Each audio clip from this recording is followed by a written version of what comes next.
natin tong Crytek na Trident SPR MK2 M-Lock. So naalala ko yung unit ko way back.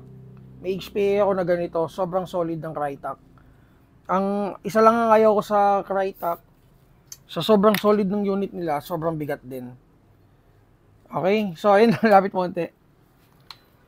So meron tayong front assembly na around 13 inches.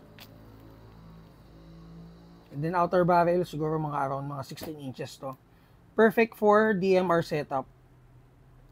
So itong unit na to is available in color black and color tan. Markings, ayan. Crease. MI markings. M-Lock yung handguard niya.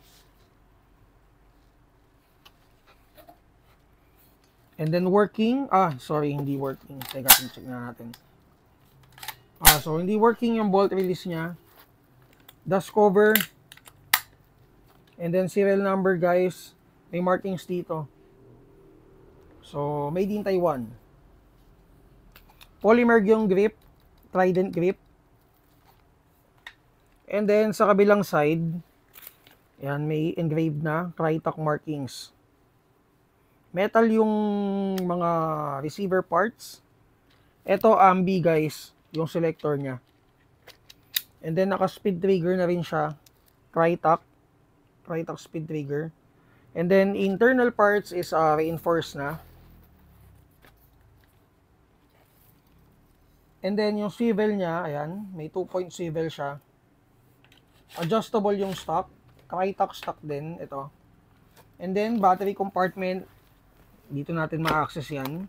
Naka-DINS plug na rin yung wirings niya.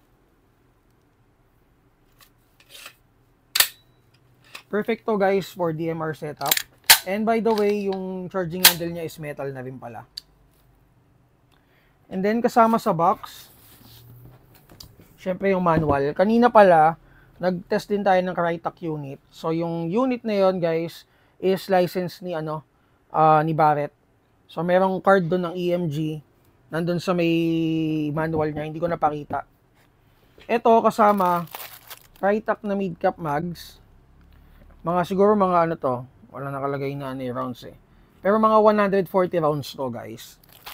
And then, meron na rin siyang kasamang sights, So, usually naman yung sights na kasama is adjustable talaga yung likod. And then, ito rin pala. Ito rin. Na-adjust din pala to. And then, meron na rin siyang kasamang adapter for if yung battery mo is Tamiya to DINS plug. Ganon din yung sa nauna. Mukhang mali yata ako nasabi dun sa nauna. And then, may rail na rin siyang kasama. So, kayo na lang mamili kung lalagyan nyo siya ng kung panglagay nyo to sa grip or panglagay sa accessories. Pero itong unit na to is medyo mabigat kasi nga sobrang solid niya talaga. Pero sobrang solid. Ayan. Ayan. Saan to? Sa lock. Okay. So guys, ayan. Crytek Trident MK2 SPR. Kung mag-DMR setup kayo, guys, mapa-upgrade nyo ng 600 FPS. Kaya naman, mag-PM lang kayo. Okay, so test na natin. To check. And Crytek folder nyo to makikita, guys, under the AEG Google Drive natin. So sa mga bago naming subscriber, mga boss, check nyo na lang dun sa Google Drive namin yung yung mga guns namin. And madami kayong pagpipilian. And if ever na may mga napili na kayo, i-PM nyo lang sa page namin kasi ngayon medyo onti yung mga paparating natin mga units. So, yung iba dyan, out of stock. Pero mag-replenish naman kami. Sige, banatan natin.